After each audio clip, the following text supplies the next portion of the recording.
Mais Ahmed borom coolaa gi mon ami ça c'est mon ami mon frère ah non sama xarit la non man loolu la nag àdduna noonu la ku ne da ngay far fu la neex xolal noonu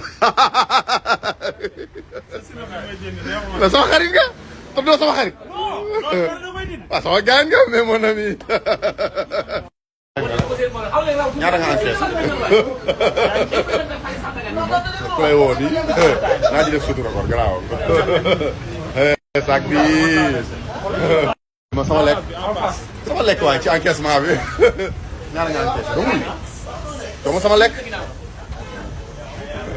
oui ma d'accord donc xam nga ñun dañoo xiif 50 000 lañ ma jox comme ñu yore nguur gi ils sont incapables pour suural ma 50 000 lañ ma jëndee. non 50 000 nag kenn du la ko jëndee. léegi may wax lu ma neex te mënoo leen ci dara. waaw waxal.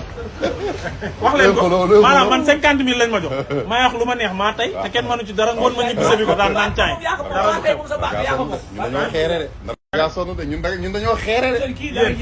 yéen te ni dëkk bi en otage. yéen 10 ans ngeen xeex sonnoo leen te ay paa ngeen masa man jeune 5 ans wàññiwu ma dara. te moo xeex 10 ans.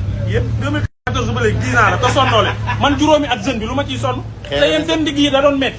dampee nañ leen laaru xaw ma jaan te sonnoo leen man lu tax may sonn man mi wér. wax jooju ku ko yéen da ngeen doon dàmp am problème mu ndigg xeex 10 ans sonnoo leen man lu tax may sonn wax jooju ku ko moom. Sonko man ragalu ma de ki am ndigg xeex 10 ans sonn man jeune juróomi at lu ma ciy sonn sama xarit nga na dugg nag sama xarit nga sama xarit nga.